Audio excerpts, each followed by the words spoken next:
Kuya, are you Hindi done? naman talaga eh. Okay, sis. Bakit ka gumagawa ng reaction day, di ba? Dahil sa views, para kumita ka. Apa. Kaya ka nga naging vlogger eh.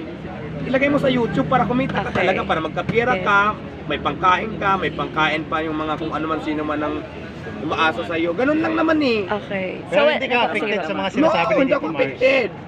Sabi ko nga, as long as na wala akong ginagawang sama, hindi ako namimirosyo, nakakatulong pa ako, walang basihan para intindihin ko silang lahat ng mga basher. Correct. Hindi ako mabubuhay dyan. Bakit nung nasa ilalim ako ng tulay, nandiyan ba yung mga basher na yun para maging concern sa akin nung may nagbigay pa ng pagkain? Sino bang nag-angat sa sarili ko? Ako lang naman mag-isa. Yes. Nandiyan pa yung mga tao na yun na ngayon akala mo kung sino, kaya wala akong pakialam sa inyo. Okay, wala na po. Pwede na Any ulit ako. question? Ako ulit. Balik ako sa akin. Sis, nakukulangan ka. So, pwede na ako magtanong. The interview of Ted Filon, masyado tayong dinurog. Masyadong dinurog. Out ako doon kasi hindi naman ako na-interview, yung sa akin lang. Okay. Hindi ka pa ba pwede ma-interview regarding dito sa dinadala mong party list? Yes.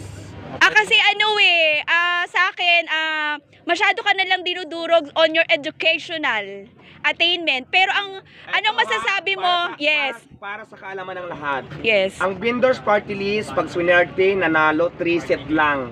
3 ang upo na maging congressman. Sa isang party list. Pang-4 po ako. Walang upuan kahit manalo sa vendor party list para ako upo. Intindihin nyo lahat. Kuda kayo ng kuda, hindi nyo naintindi. Yun nga ang sinasabi nila. Ako, kaya ako nandito sa vendors party list. Yes. Siguro naman napapanood nyo dati ako, nag-umpisa pa lang ako. Halos wala akong kakampi. Buti nandyan si vendors party list. Nasabi ko, hindi man sa akin magkaroon ng boses at kakampi ang bawat maninindang Pilipino. Alam mo kung bakit? Ang ganda ng advokasya ng vendor party list para sa bawat maninindang Pilipino. Hindi lang sa akin ha.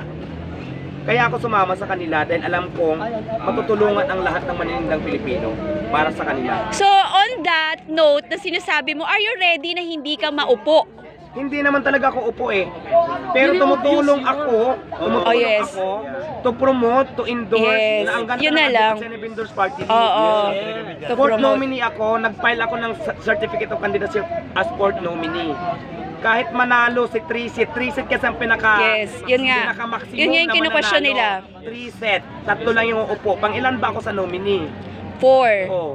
May upuan ba kahit manalo sa vendor party list si Diwata Paris? Wala. Baka naman kinabahan sila, baka, Diba?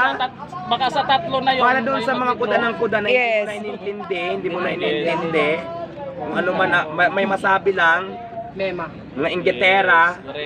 Bago kayo mag-comment, intindihin nyo muna yung mga sinasabi nyo kung tama ba o hindi.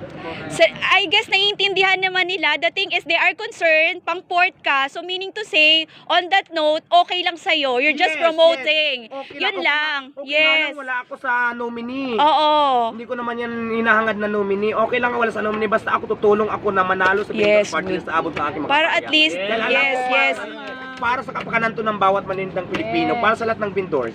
Ito, ganito kasi ang sinasabi nila. Okay. Dahil fourth nominee ka, Oh, yes. baka raw ginagamit ka. Oo. Ay. Ano masasabi doon? Hindi naman ako bata. Na para magpagamit. Magpagamit. Alam na natin ang tama't mali. Ilang taon na ba tayo ngayon? Alam natin kung ginagamit tayo o hindi, tayo mismo makakaramdam yan.